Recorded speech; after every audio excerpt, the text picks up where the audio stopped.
Can you pull up Ole Miss's injury report, please, Caleb? Oh, absolutely. I'd love to do this. This Give me a is, to second. me, I'm surprised this took this long, because this is what Bill Belichick did. He actually, Tom Brady was claimed, he was named on, I think, 162 straight injury reports, which he wasn't hurt for any of those games except for the one where he took an Omar Norman Lott type shot at the knee, and they ended up being pretty good. So why is Lane Kiffin making a mockery of the SEC injury report? This is Ole Miss's injury report. Pete Thamel reports that there are 26 players on the report, which has got to be some type of record in the short history of the injury report. They list Trey Harris as doubtful on the first injury report this week. He, in advance of the Georgia game, he's missed consecutive games. But the crazy part is they have like 1, 2, 3, 4, 5, 6, 7, 8. They have 18 people that are questionable to probable. No chance in hell that all these people are questionable or probable. Most of them are probably playing.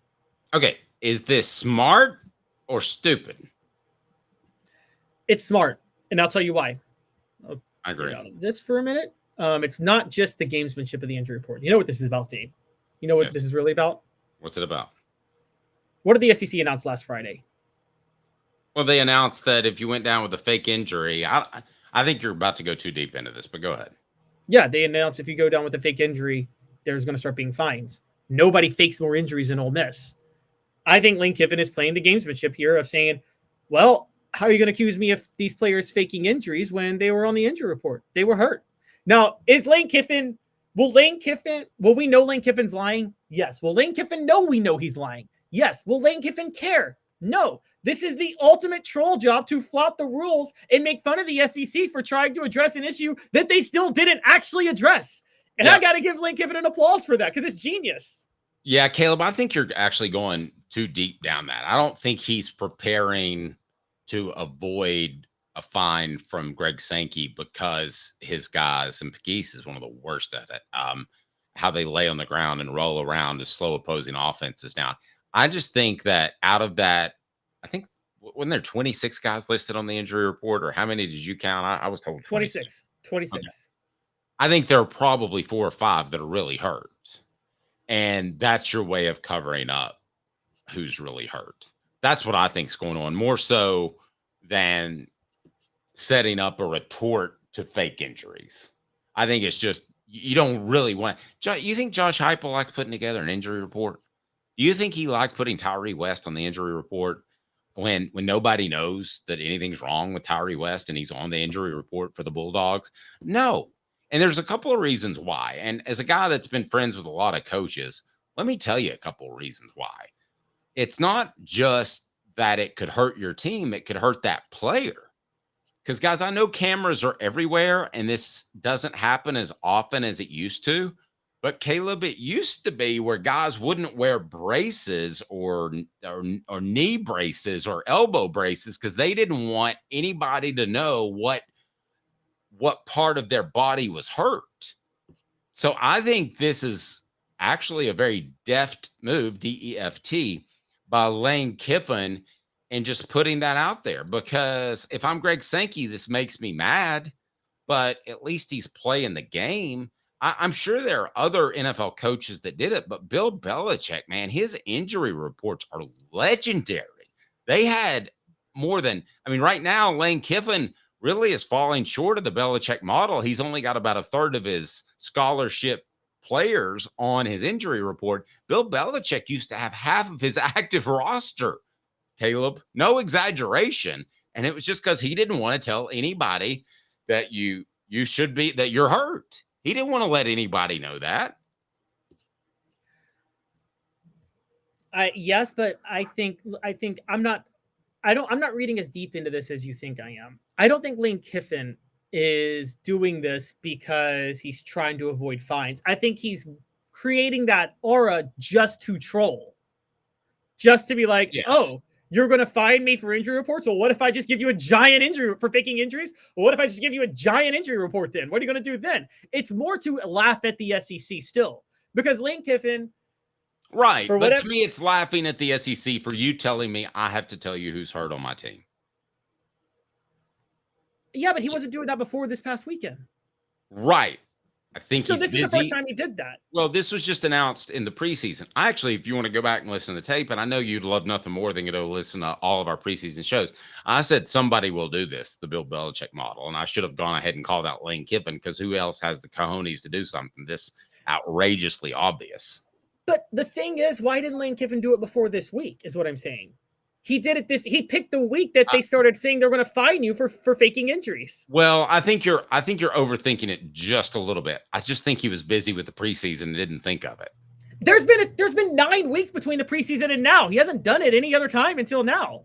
Well, then it's probably a little bit of both. Then it's probably Yeah. You're trying to control me. I'm going to show you that you can't. Yes, that's exactly what it is. It's a total troll move. And this is look, I got to be honest. You think Lane Kiffin would willingly sacrifice a win a year just to get a hilarious troll that gets him trending on Twitter? Probably. I think he has. Now that there's a college football playoff, maybe not if there was just a 4-team playoff, but look, it's funny. That's kind of the joke. It's part of what he does. He has fun trolling, and I think that fuels his coaching, honestly, to a certain degree. You know, I think he has a lot of fun trolling people, and people get angry at it, and he's laughing, and he's just going and coaching, and people still getting angry is kind of what fuels his fire. And so I think he's honestly like a part of him is like, yeah, I'm going to do this because it's funny. You know, I think that, and I think people always miss that about Lane Kiffin is he's always good at trolling. Chattanooga Mortgage, congratulations. Your home source has just got easier. Buying a home in Chattanooga has never been easier. Chat with 2tsmortgage.com. They help me fix my credit. They can help you fix yours. So if you're Greg Sankey, are you picking up the phone and you're saying, Lane, I know that you know that I know that you're dating a 26-year-old. I've known that for 2.5 years. I haven't looked into it, even though he kind of sort of did, including having someone ask me. I've given you some freedom here. Now you're making me look like a doofus. Do you think that phone call is made? Because I would make that phone call. And what would Greg Sankey do? What would Greg Sankey do?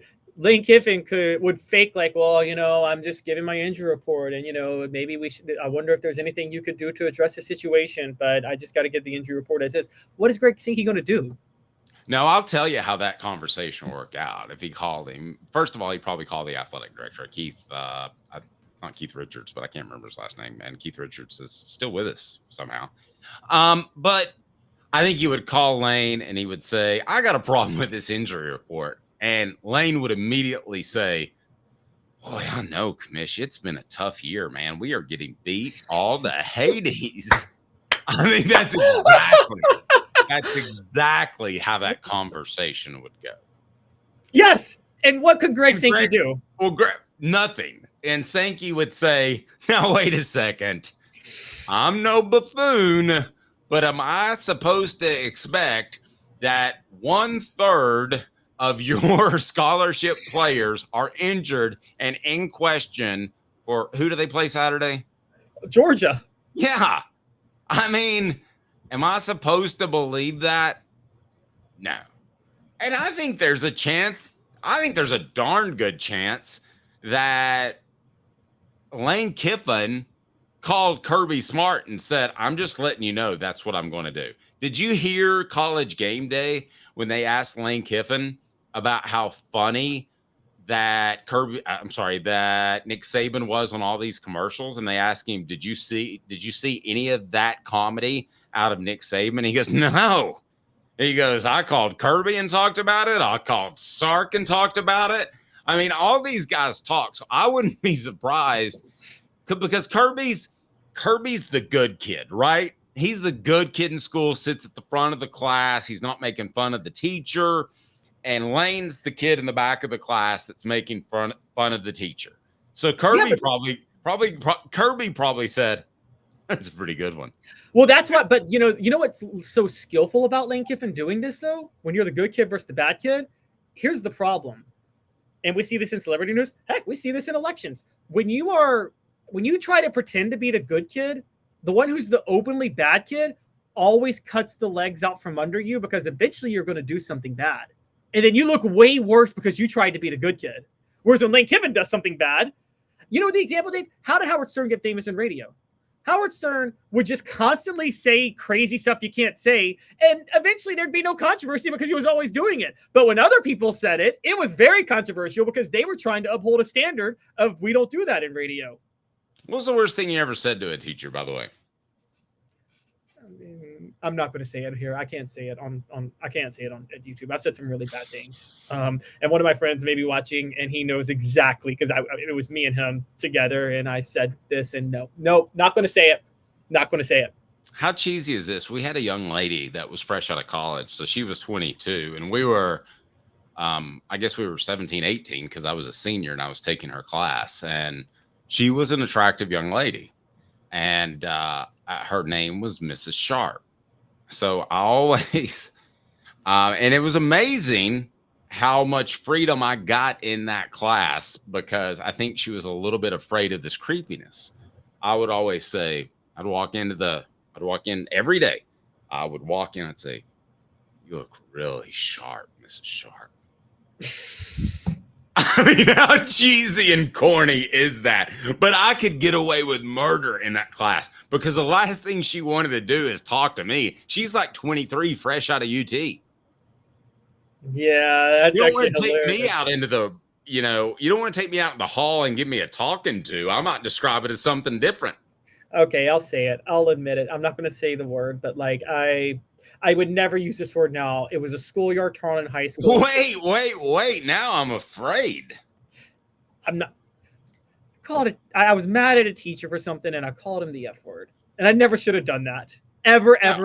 That was wrong. He pulled me out, talked to me, like harshly. Luckily, he didn't like write me up or give me detention or anything funny enough. But like, that was honestly one of the worst things just using that word I shouldn't have done.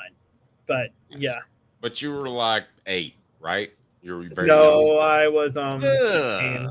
I was 16. All right. So stay tuned. Caleb admits more than you probably wanted to know. I'm disappointed in Caleb.